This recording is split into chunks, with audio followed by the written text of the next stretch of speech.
Hello, everyone. Welcome. We're happy to have you joining us today for our Digital Alchemy, how Greater Pittsburgh Community Food Bank grew online revenue 867% in 2020. We appreciate you taking the time from your busy schedules and look forward to getting to know you. My name's Kimberly, and I'm part of the Qgiv team. And if you haven't worked with us before, we're an online fundraising platform dedicated to helping nonprofits raise more money. And part of how we do that is through webinars just like this one. Today's webinar will be about 45 minutes with a question and answer session to follow, keeping our total time together just about an hour. We will be recording the presentation and sending each of you a follow-up email, which will have a recording of today, a copy of the presentation, and any links or resources we discuss. So please look for that email in the next day or so. If you do have questions at any point during the presentation, go ahead and pop them into the questions box. Our presenters are ready to answer and discuss these during our Q&A portion that follows the presentation. After today's webinar, please also make sure you respond to the survey. In order to provide you with relevant and useful content, we do share registrant emails with our speakers. And if you'd like to opt out of those emails, there's a question on the survey for you to do so. Okay, so we do also know the value of relationships and are proud to connect our nonprofits to our partner network to increase overall effectiveness and success. Today, we're excited to introduce you to One and All, who we've proudly partnered with since 2016. And we're also really excited to introduce one of our nonprofit clients, Greater Pittsburgh Community Food Bank. They had an incredible fundraising journey in 2020 and are here to tell you their story and answer questions on just how did they do it. Today's webinar is about a true success story and highlights how making strategic partnerships can help you grow your fundraising efforts. So together we enjoy helping nonprofit organizations like yours make smart and strategic digital fundraising decisions. And so without further ado, I'd like to introduce our speakers today. We have Megan Bailey, Director of Individual Giving at Greater Pittsburgh Community Food Bank. We have Sean Lyon, Director of Digital Strategy at One and All. And we have Megan Meyer, Account Supervisor of Food Banks at One and All. Over to you guys. Great. Thanks, Kimberly. Hey everyone, great to be with you today. We're really excited to dig into some of the work that we've been able to do together over the past year and even before, some of the foundation that we laid for that work. We're going to do some quick overviews. So as Kimberly said, we are One and All. We are a performance marketing agency for social good. We're really passionate about creating compelling omni-channel giving experiences to activate generosity. We like to share that our purpose is to better the world through a shared purpose of giving back. And we have been proud to partner with Qgiv and also the Greater Pittsburgh Community Food Bank over the last few years to cultivate some really compelling giving experiences. And with that, I'm going to let Megan Bailey introduce the food bank. Hi, everybody. So I am Director of Individual Giving at Greater Pittsburgh Community Food Bank. I have been there for nearly 10 years now, which is pretty crazy. But we really are exactly what you would assume. We are feeding folks, neighbors that live in our community. We serve 11 counties. We are a part of the Feeding America network, so we are a proud member of that network of 200 food banks nationally. So I think we have been in the media quite a bit in this last year, so everyone is probably more familiar with us than they have ever been. But yeah, we're really just about feeding our neighbors. Great. Thanks, Megan. We love the work that you're doing there in Pittsburgh and in Pennsylvania as well. So we are collectively driven very much by data and creativity, and so we're gonna look first at some of the data and results that we saw over the last year in 2020. So the food bank experienced really remarkable growth in a lot of areas that led to some even more remarkable impact within the community. We saw that 222% growth in web visitors. So this is the traffic that's coming directly to their website. And then this was in the title of the webinar, but we saw a really remarkable 876% in online revenue growth. So we were able to activate the community of supporters to give in really compelling ways. And what this really meant was that 70,000 more households received nutritious food in 2020 than they did before. So the tangible impact of both this web visitor growth and the online revenue growth was felt within the community. I love this slide. I know. It's staggering. Every time we review these numbers and the impact, and even look at some of the stories of people in the community who have benefited from this, it's remarkable. It is. Great. So with that, we've set the table for our roundtable discussion. We're really just going to be sharing. We're going to be asking some questions, mostly of Megan Bailey, and we're going to dig into some practical examples of work and strategy that we've implemented over the past few years, and then also end our conversation with 3 really practical, pragmatic takeaways for all of us to take into the future. So, Megan Bailey, the food bank experienced remarkable need and growth in 2020. We saw that on the last slide. How has that influenced the food bank's mission and work? Oh my goodness, in all the ways is really the best answer to that question. But I think it's even more so not about influence necessarily, but amplification of our work. Right. So we've always been committed to the community and feeding our neighbors. And I think when COVID hit our communities, it became even more apparent that we needed to double down on that commitment and do whatever we needed to do to make sure our neighbors were fed. And in turn, we needed to meet our neighbors who were ready to help in all the ways as well, so that we could guarantee that support for this increased need. So I think, it's just influenced our mission in such a grand scale. We became so nimble, so flexible. Distributions changed overnight. We've added services, home delivery programs. And so in same turn, like I said, for our fundraising for our development staff, we have changed so much too, right? We needed to, as an organization, just be as nimble as possible to make sure we stayed as committed as possible to our mission. Yeah. That agility and being nimble was so important this last year. Yeah, and seeing some of the programs that you've launched, it has been really remarkable to see how quickly the food bank has been able to pivot to meet those needs. Yeah, I think the community really trusted us to be the organization that our community needed at this moment, and so. Yes, we were there to help people for the very first time. And at the same time, we were there to connect donors, right, through our services to help their neighbors. So, yeah, it was about the community trusting us, I think. And so we had to make moves. Yeah. I remember having strategy discussions with our teams.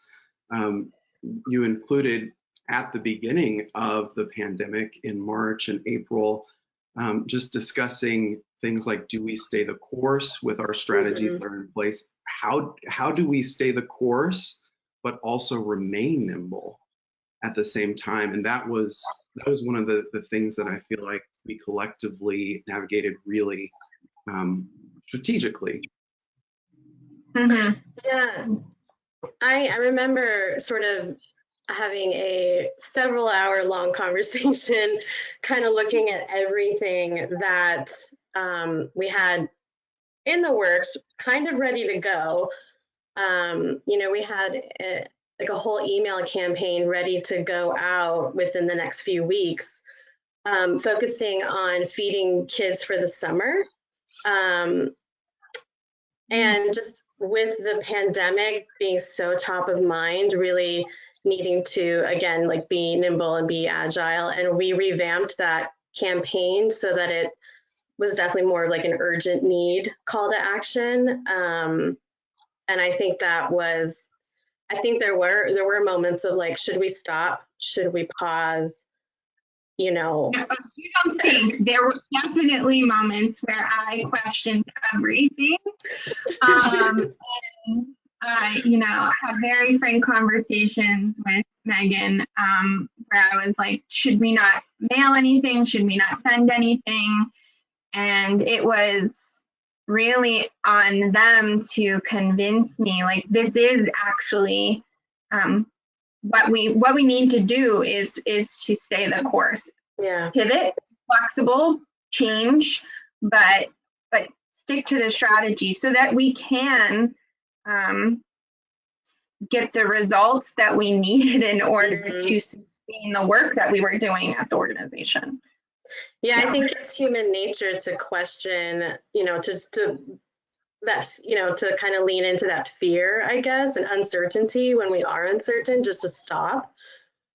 And I really think collectively and together, we really met the moment so beautifully, and committed to each other and to your area. That was important.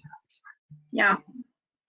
That we really were able to do more and pivot better and meet that moment better, really together. It was remarkable. One of the campaigns that I remember the most from this last year is the Grow, Share, Thrive campaign, the comprehensive campaign that you launched, which we just so happen to have a slide for. So I remember this was a campaign that was already in the works, and we had discussions around whether or not we should continue with this campaign strategy. And it turned out that it was actually really wise to maintain our strategic course for this campaign. And we together were able to craft a really compelling content strategy, as well as a media plan and strategy, an email plan and strategy to activate donors to give to this comprehensive campaign, all through one of our optimized donation page experiences that we're able to spin up really quickly through Qgiv. Yeah, I love this example too, because it definitely is a moment where we really question the timing, etc. And really ultimately it goes back to that commitment, right? So comprehensive campaign was already in the plan prior to the pandemic, and this increased need. And so we knew we needed to continue to grow as an organization and meet our neighbors in more places, to help them in all the ways that we can. And so never was there more of a need than after the pandemic hit to stay the course on a campaign like our Grow, Share, Thrive campaign.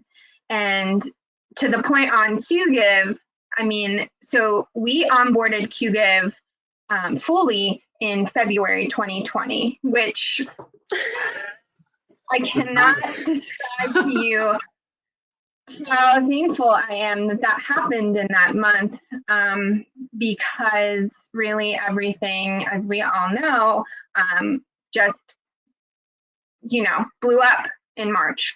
And so we implemented this, and then we were able to, like for this example, this donation form set up very quickly, because Qgiv just has sort of the back end that provides for an easy user experience on our staffing end. So I was able to just like duplicate this form, map the coding to our Donor Perfect software, and just, move along. I didn't have to spend a bunch of time coding a donation form, etc. So having onboarded Qgiv, little did I know in February, cut out so much extra time later in the year, saved me so much extra time later in the year that I didn't.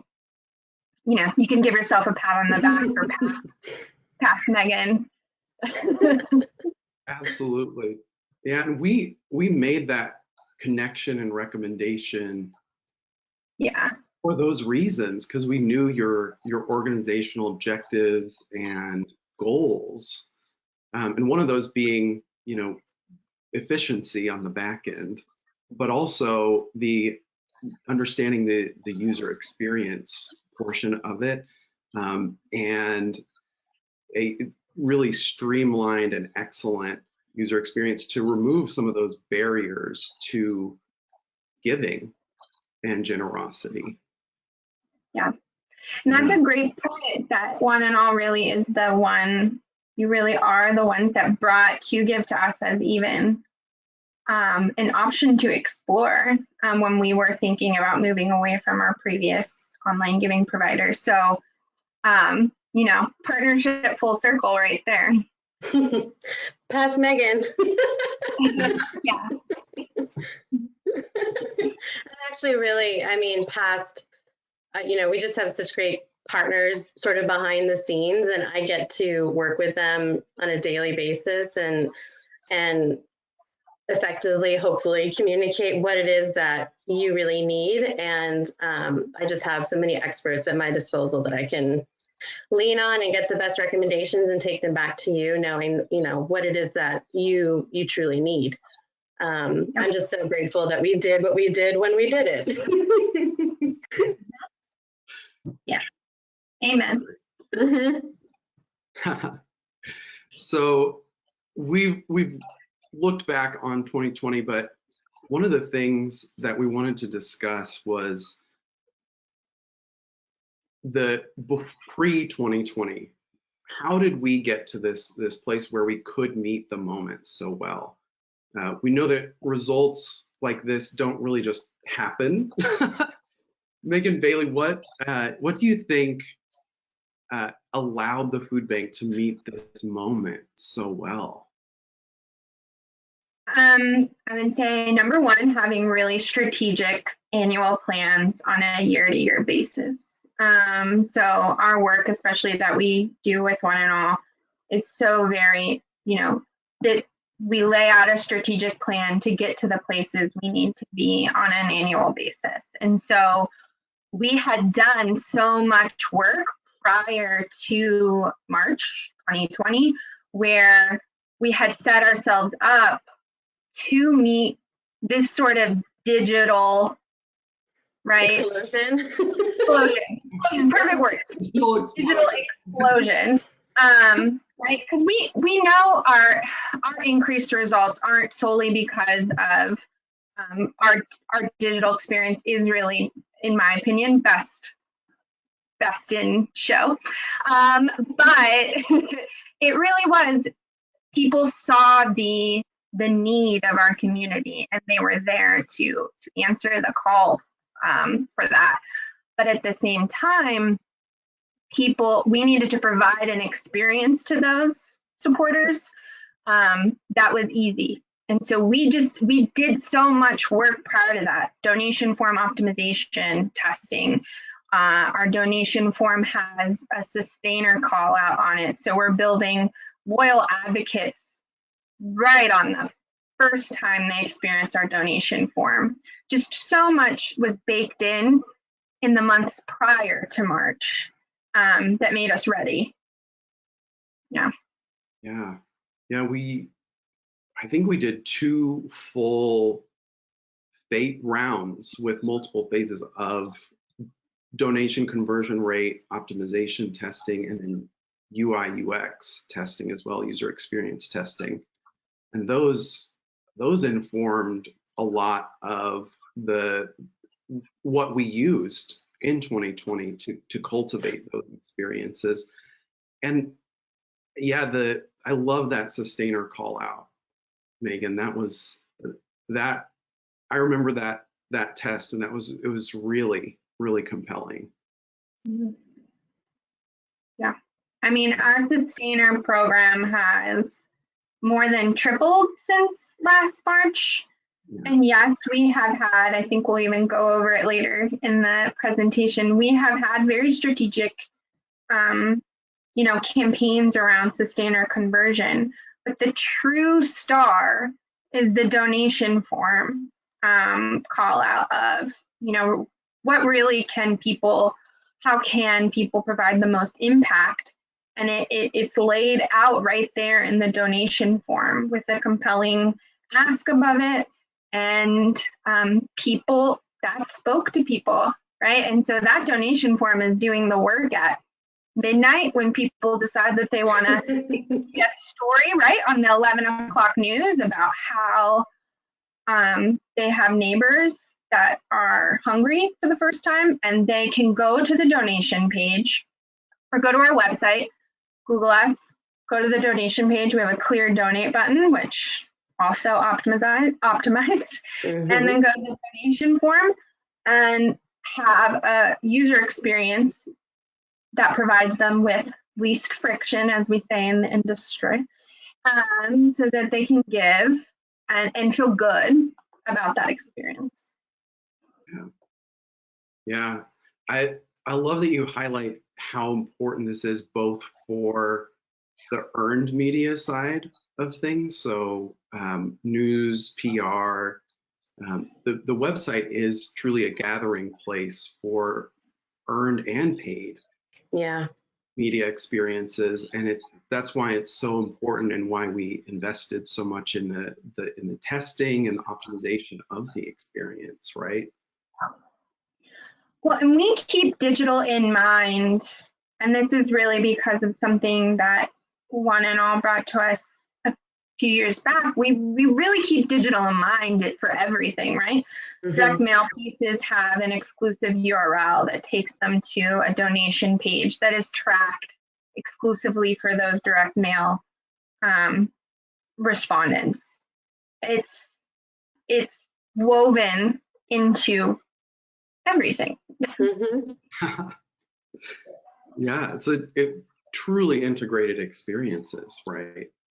Yeah, that's part of our strategy. Absolutely. I have to give a shout out to this homepage donation widget that we tested into. That's right below the hero image on the main homepage for the food bank. This was really remarkable. I think it more than doubled our response, our conversion rate from the homepage experience, which was really remarkable.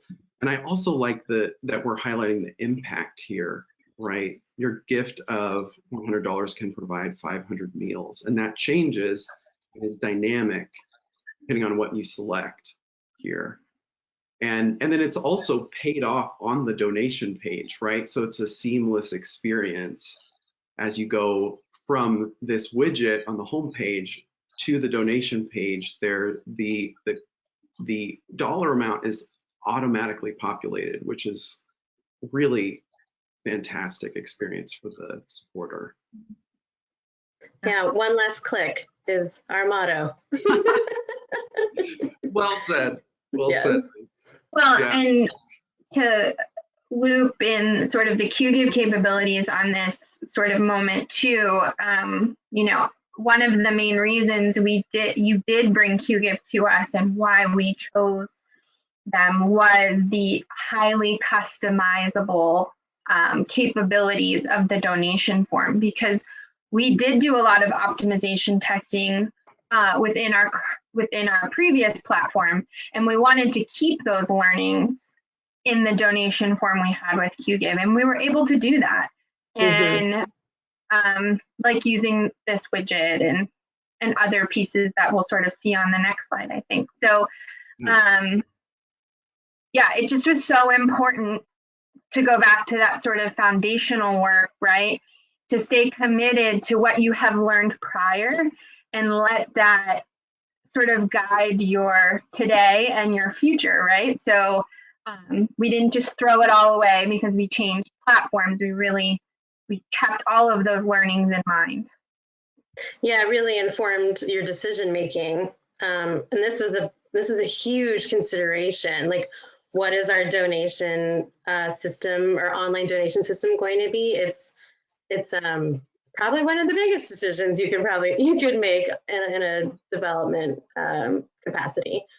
Yeah, and strategically, we want both that flexibility, but also an ease of use from a UX perspective, a user experience perspective, and it definitely ticks both of those boxes, which is why we recommended it, because it allows us to quickly, when we need to meet the moment with a new test idea or a new strategy, we can build it right together, which has been really remarkable. I love this mobile experience test here that we did, just by adding a human element to the mobile donation experience. I think we've got the results on the next slide here. Yeah, this impacted the mobile conversion rate really significantly, 128% increase, just by that quick, or that adding that human element and the impact here and refining that experience. Yeah. It's just a really great example of how design can play such a key role in the way a donation form speaks to a donor, right? And you can see it with your eyes right now, right? Like, which one would you rather give to? And it's definitely the one with the humans. And I think there was optimization testing we did prior to this that was very much about the image, the hero image. And you learn so much from these sort of image tests about what speaks to people that you can use in settings beyond digital, right? So like, we learned that eye contact speaks to people in a way that is way more inspiring than an image of like 10 people not looking at the camera. So this is one of those examples here, I think, that where digital can help guide elements that live outside of digital as well. Absolutely. Yeah, it guides, and there's really never, you really never lose when you test, right? Truly, because we're getting insights and learnings that we can apply. Right. Yeah. Great. Well, we've looked back at the mission and impact of 2020 and how that impacted your work in the community, and then also looked at what we did before together, the strategy and the foundation that we laid prior to 2020 that allowed us to get here, those testing insights, optimizing the supporter experience. How did all of that foundational work impact those results and the community in 2020? Oh, what a great question. I think to use one of the very concrete examples that I used earlier about Sustainer, our Sustainer program. All of sort of the testing that happened, that donation form work, it set us up to have a donor show up on that page, become a loyal advocate day one.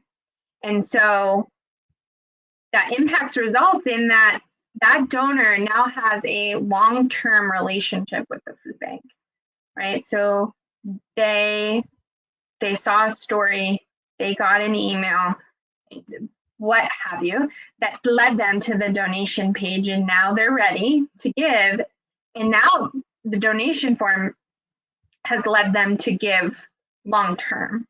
And so I think it has impacted, so all of this setup has not only impacted results of yesterday, but it's also set us up for success beyond, you know, our current results, right? We are really setting up donors to be long-term partners of the food bank.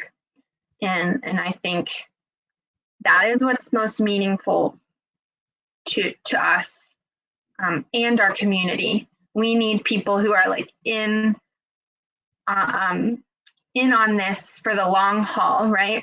The pandemic is going to impact our neighbors in need long term. This is not something that is going to magically go away. And so our fundraising strategy needs to speak to that as well. And I think that's exactly, that example is like an exact, it's a good example of how that sort of came together. Yeah.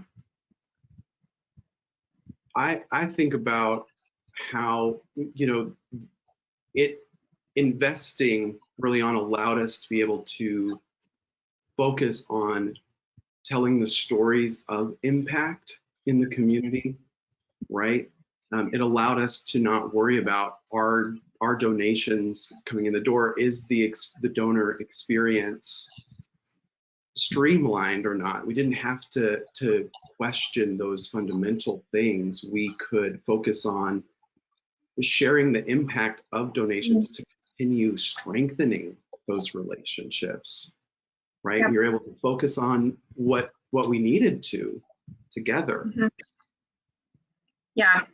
Yeah, and like to get into more of like granular sort of details, right? So the Qgiv implementation integrates so well with our Donor Perfect CRM that we were able to relieve staff of sort of some of those elements that were sort of obstacles to that agility, right? So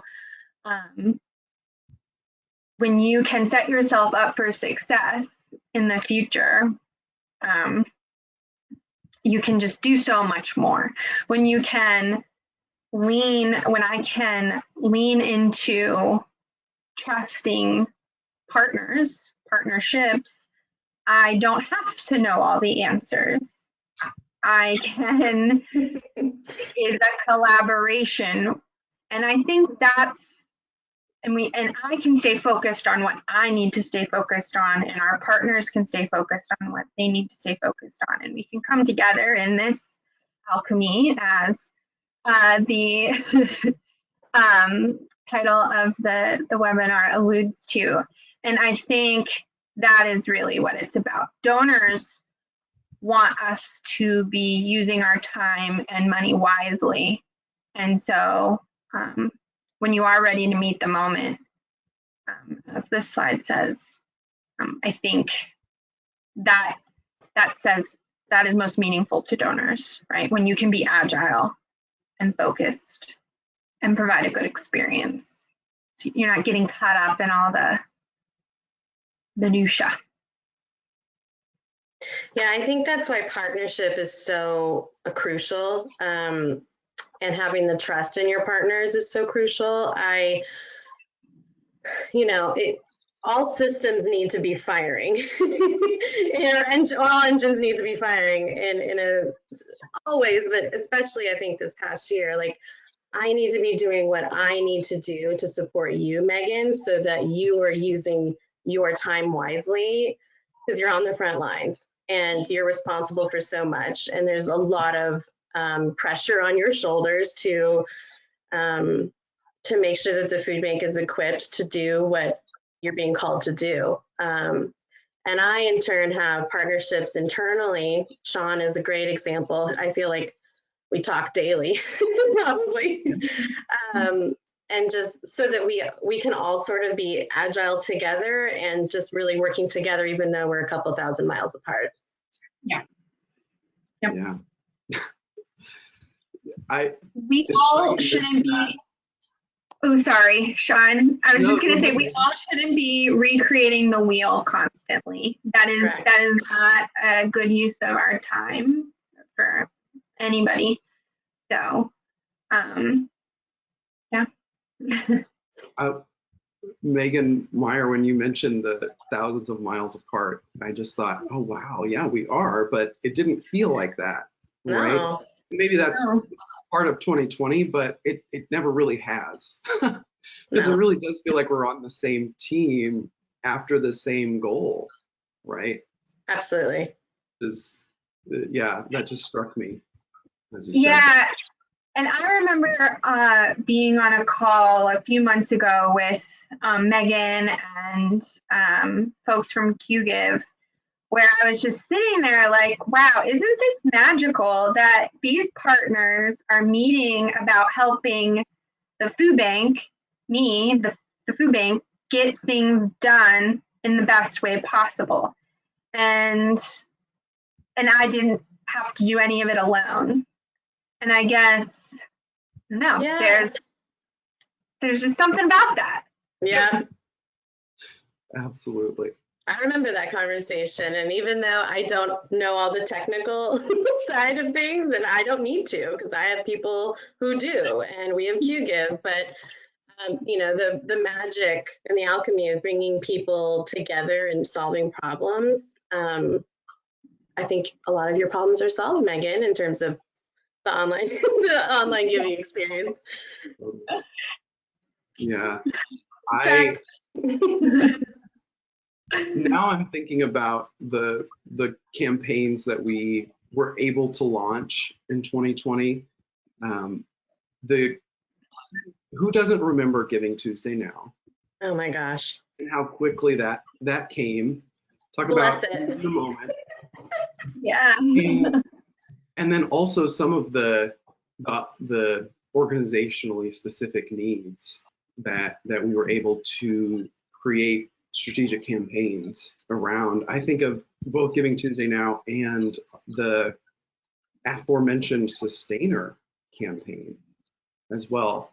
As we were prepping for this, these two really came to mind for us, and we wanted to speak to them a little bit.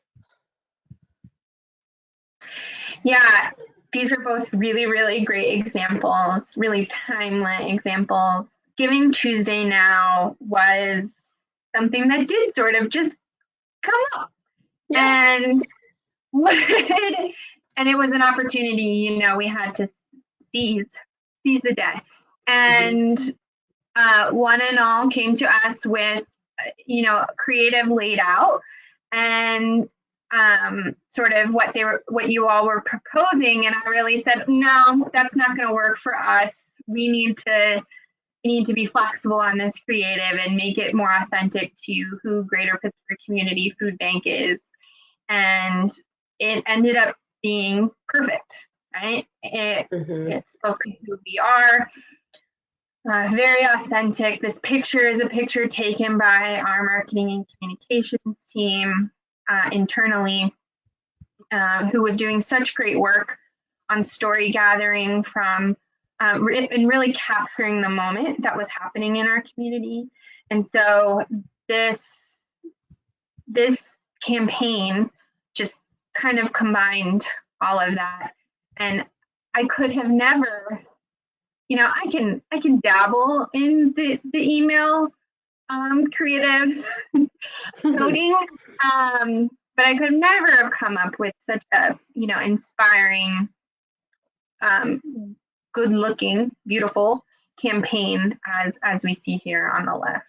And it led to a custom donation form that once again was just a duplication and an image ad on the Qgiv platform, and it was ready to go. And it raised a significant amount of money. It sort of blew all expectations out of the water. Really remarkable. I love that you highlight the creative and campaign strategy process there, because of the timeline, we created a piece of creative and strategy for you to react to, so that we could get to that place where we were ready to go as quickly as possible. And as you said, the result was really remarkable, the response. And the resource, the on the ground resource, from this image to the quote, just really highlighted the impact and the need within the community so well. And the sustainer conversion campaign too is another really great example of, we had a donor reach out to us wanting to provide a match, and I came to Megan and was like, we need to maximize this match. What do we do? And you know, there was so many moments where you know, relying on sort of that strategic guidance that our partnership has, that you provide, was so critical to not only implementing and creating the campaigns, but doing it quickly, right? This past year, we have been expected to do things really quickly and to be as flexible as humanly possible. And so I would say it's safe to say you cannot move quickly when you don't have good partnership. Yeah. I'm always taken aback by the organic social response to this campaign. It was focused on sustainer conversion and activation, but look at how many people shared this. You know, 50 shares on Facebook alone, and this is not even Instagram interactions. Resonant content really works across the board, and that's also something that has been a hallmark, I would say, of our partnership and the work that we did in 2020. Yeah. Great. Well, we've looked back and looked at some current work that we've done together, and that really leads us to a summary. So looking back on the culmination of 2020, what did you learn? What did we learn together?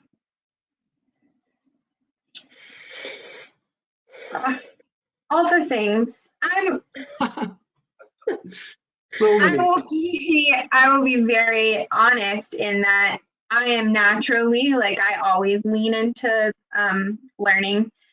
It's just, I'm an infinite learner. I want to like suck all the knowledge up out of the world. So my approach personally to this past year has very much been that of trying to learn as much from everything that has happened. But I would say number one is, oh look, you pulled them up, the takeaways. But number one for me is, you have to have partners that you trust. So you have to, I think you should most certainly consider having partnerships, and then you know, directly parallel to that is you have to have partners that you trust. If you have partnerships that you can't trust those people to guide you down the right path, then what are you doing? That's a quotable, Megan. Yeah. That's a tweet. Yeah. You have to lean into that partnership, right? Like I said earlier, you just you need to ask for help. Something that maybe doesn't come as naturally as I would like it to me, but that's something you have to do. And then secondly, asking the right questions. So I guess, so to stay curious, like with the Giving Tuesday now, you all presented creative to me, and then I asked the questions like, well, why this? Why this? Why this? Because that is the way to maintain your organization's authenticity, so that your creative does resonate in a way that donors feel compelled to act. Mm-hmm. And then, go ahead. I just wanted to say, this curiosity, the collective curiosity that we have as a partnership and a team, is what influenced those early investments prior to 2020 in the supporter experience, right? And that collective curiosity, our curiosity, your curiosity, all of that coming together, and even Qgiv's curiosity on developing solutions, tech solutions to meet donors, modern supporters where they're at. All of that coming together really is what prepared us for this year and the success that we saw. Yeah, that's such a good point. Curiosity is always the starting point for testing, right? And testing is what drives informed decisions. So I think of all the optimization testing we have done prior that sort of started as this like, ooh, I want to know this about a donor. I want to see what a donor does when they see this.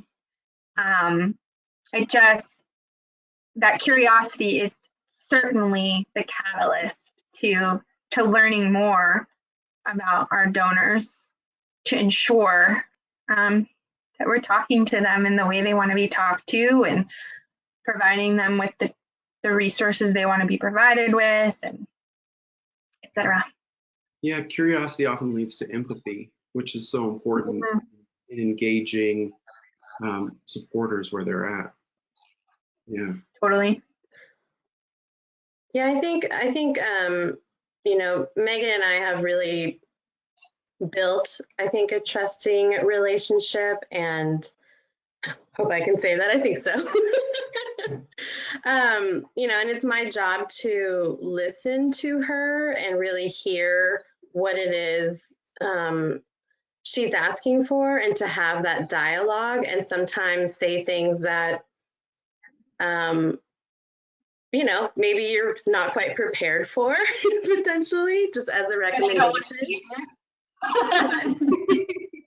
And I don't want to hear. Maybe, yeah. And it goes the other way too, because if something isn't resonating, there's a fix. We can do something. We have a whole team of people who can make something really magical and beautiful and effective for you. And I just think having that commitment to honesty is really important in that partnership. Because if you're not successful, we're not successful. And your success is, I don't care if we're successful. I care if you're successful. It's what your neighbors are our neighbors. That's the whole mission. Yeah. It really is shared. Yeah. That honesty and trust, and then that all feeds into that trusting partnership, right? Mm-hmm. And another part of that is obviously performance and results. Yes. The strategies and the partnership leading to continued growth and us working together to meet those organizational objectives. But yeah, that's a great point, Megan. Yeah. And Qgiv, you know, we've loved the collaboration with everything that you've done. It's been a great success story. We do have a couple questions, so I'm hoping that I might be able to jump in here. And this is from Clay. He's saying people really responded to the needs of the community in a big way. I would imagine that you received online donations from an enormous number of first-time donors. Can you talk about your strategy for keeping them as supporters after the current emergency recedes from the top of everyone's mind? What a great question, Clay. It's top of mind for everyone right now. I think, right? Totally is.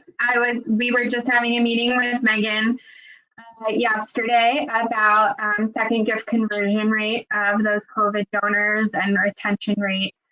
I think for us, and it goes back to sort of staying the course and committing to tried and true methods. And for us, we have stewardship pieces built in, stewardship letters built in, that even though we were experiencing this really extreme work volume, we committed to making them happen still, right? So they might have been done in-house prior.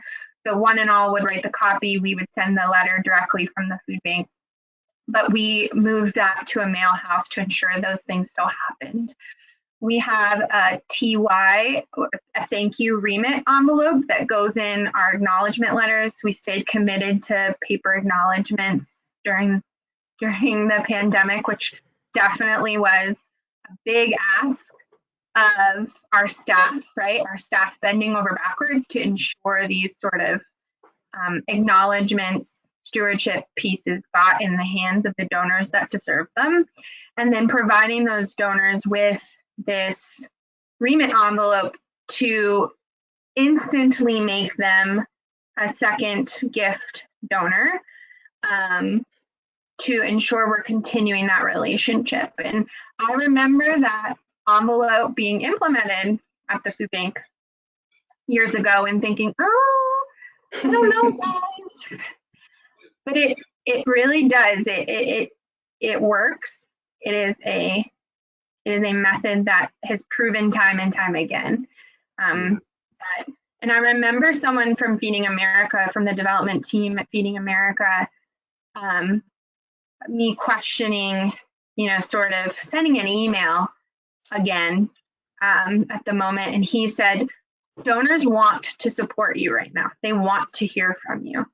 So don't be afraid to talk to them. And so making sure people get these touch points, I think, and having a solid social media on our marketing communication side, making sure people know the impact, it all plays a role. Yeah. I know. It's great to highlight some of those tactical elements of how we're continuing to build those relationships, and that second gift conversion or sustainer conversion. Some of the strategy that we've used to inform that comes from our one and all's giving sciences department. We're leaning into this question. We have been for really since the beginning of the pandemic. Yeah. And what we've found is that these the donors and supporters that have been acquired over the course of the past year aren't really like disaster donors, right? They're a bit of a hybrid of disaster and I don't want to say regular, but sort of a standard donor experience. So I would say that we're using that insight to craft strategies, communications, tactics to continue to build those relationships. And part of that is continuing to tap into the reason they gave in the first place, which was the truly unprecedented need that was present, and using content to continue to highlight that, to deepen the supporter engagement, as Megan said, through multiple channels in the digital space, in the organic social, earned media, and even in the direct mail space as well. Yeah. Well, thank you. That was fabulous. We actually have had several other questions, and it looks like they're very much the same. They have the same theme to them. So I can't attribute it to just one person. So thank you to all those folks that submitted. Basically, have you tried other methods of giving, like text or crowdfunding? Yeah. Yes. Okay. So we have, with Qgiv, we have and Wendy is on the call. She might be able to speak to what it's called. We have the portion that allows us to have a text to give capability and then also peer-to-peer capability. And so both of those have been very important in the last year. They may have been methods that weren't as popular for the food bank prior to the last year, but they picked up momentum and speed in the last year, and we implemented, and they lived outside of Qgiv prior to onboarding with Qgiv, and it was very difficult to keep up with them prior as well. And now that's all fully integrated, and it moves into our CRM, into Donor Perfect, in a real-time way.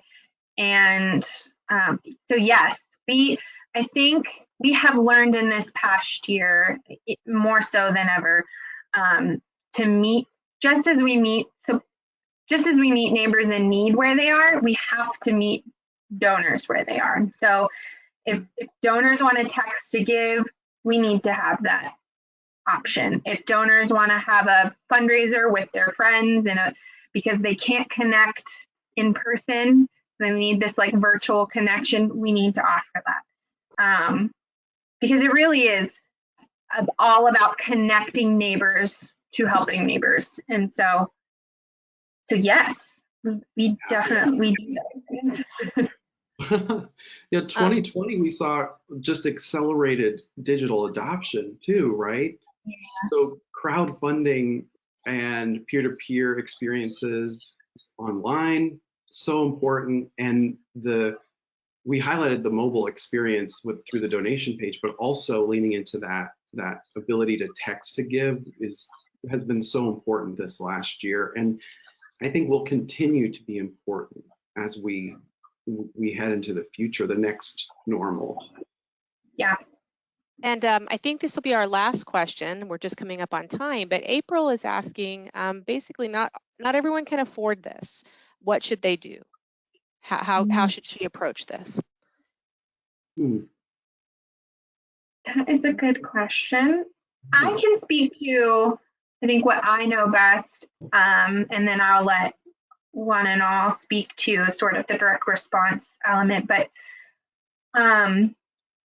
my experience with so for Qgiv, for example, is very approachable and an affordable product that right out of the box, they just won an award for we don't personally use the out of the box donation form, because we do have that custom form that one and all built us, but they just won an award for the out of the box form. And they're all gonna, the Qgiv people on this call are gonna blush when I say this, and I'm saying this in a fully honest, authentic way. Qgiv seemed almost too good to be true when we onboarded it, because there was no required 3-year contract that cost a boatload of money. It really was a tool that was available, in my opinion, to organizations of all sizes, budgets of all sizes. So, and it has provided it could provide to any organization such a easy outlet to ensure you're getting that digital revenue. And then I'll let Megan speak to the. Yeah, well, I just remember you literally, me being, investigate Qgiv. I think they're going to be a great fit for these reasons. And I remember you coming back to me saying, is this real? Like, is this really what they can do, all that? And I was like, yeah, it is. It's not too good to be true. It's a real thing, and it's not an arm and a leg like a lot of products. Yeah. Now, and you guys are having the Qgiv team blush. Thank you so much for your kind words, Megan and Sean. Any Kim, thoughts on how April might be able to get like a one and all assistance outside of Qgiv's product? Yeah, I'd love to speak to that. Yeah, April, I would say that the most important thing is being very strategic with your investments, right? And thinking about your most important organizational objectives, and even from a really practical, through very practical lens, ranking them, right? Writing them down, ranking those organizational objectives, and then as time progresses, making investments in line with those objectives strategically. Because when you're able to make those investments, it really turns into truly a snowball effect, where you're able to invest early in certain areas, and then it will grow in time. And if you need to explore ways to do that, we're all available to have those discussions with you. We're all on LinkedIn. If you have questions, you can find us on Twitter. We'd love to connect and continue that discussion. Well, thank you, Sean. I know we're right a little over time. It's a perfect segue to our last slide, which is our contact information. Basically, I think you guys, for one and all, Megan Meyer has agreed to have her email out there for outreach questions or follow-ups for today. And then you see that we have the contact us at Qgiv information. So with that, this really is the end of this journey, but hopefully the beginning of many more conversations. So I want to thank everyone for joining us today. We will be emailing out a recording with the links and the presentation, as well as some additional virtual event resources. So please feel free to reach out to the Qgiv, the One and All, and I'm sure all of those Feeding America folks want to talk to Megan. Don't forget, if you haven't done so, to complete the survey. And we really do hope you got some inspiration and some great ideas on setting up your integrated campaign strategy. And thank you. We will absolutely be in touch. Thank you, everyone. Thanks for having us. Thanks. Thank you.